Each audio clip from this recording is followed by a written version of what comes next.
खिपरो जे हिंगलाज माता मंदिर में हिंदू बिरादरी पंहिंजो मज़हबी रंगन जो त्योहार होली मल्हाए रही है। इन हवाले से वधीक तफ़सील ॿुधाए रहियो आहे हरेश केबीसी पंहिंजी हिन रिपोर्ट में। जी नाज़रीन, हिन वक्त मौजूद है खिपरे में, जिथे खिपरे जे अॼु हिंगलाज माता जो मंदिर है, उते अॼु होलिका है उनखे साड़ियो पियो वञे ऐं होली है उन जे त्योहार जी अॼु खां शुरूआत कई पई वञे। अचो हिते जेके यात्री मौजूद आहिनि उन्हनि सां ॻाल्हायूं था त उन्हनि जो हिन मौके ते छा चवणु आहे। ख़ुशियुनि जी त्योहार आहे ऐं इंसान जी जीत आहे।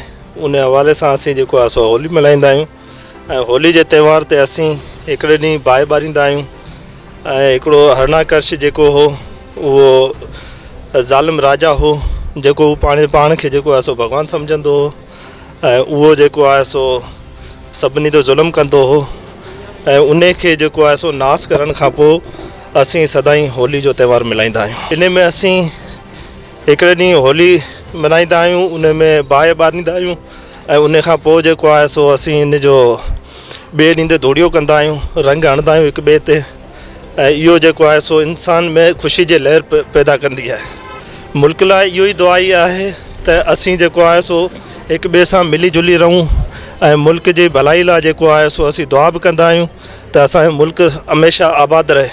होली जो त्यौहार तमामु घणो प्यारो त्यौहार आहे, ख़ुशियुनि जो त्यौहार आहे, रंग बिरंगी त्यौहार आहे जंहिंमें हिक ॿिए खे असीं रंग हणी ख़ुशियूं मल्हाईंदा आहियूं, ख़ुशी महसूसु कंदा आहियूं। ऐं होलिका खे अॼु साड़ियो आहे, धर्म ऐं अधर्म जी जंग हुई, उन जे ख़ातिर जेको आहे असां होलिका खे साड़ियो आहे ऐं तमामु ख़ुशी जो त्यौहार आहे। भगत पहला जो हुन ते तमामु घणो ज़ुल्म कंदा हुआ। हिकिड़े ॾींहुं आख़िर में जॾहिं होलिका हुनजी भेण हुई, हुनखे चयो त हुन वटि अहिड़ी को चादर हुई सो हुनखे बाहि न लॻंदी हुई। हुनखे चई मूंखे हंज में विहारियो, मूंखे बाहि कोन लॻंदी आहे, पहला छॾी वेंदो।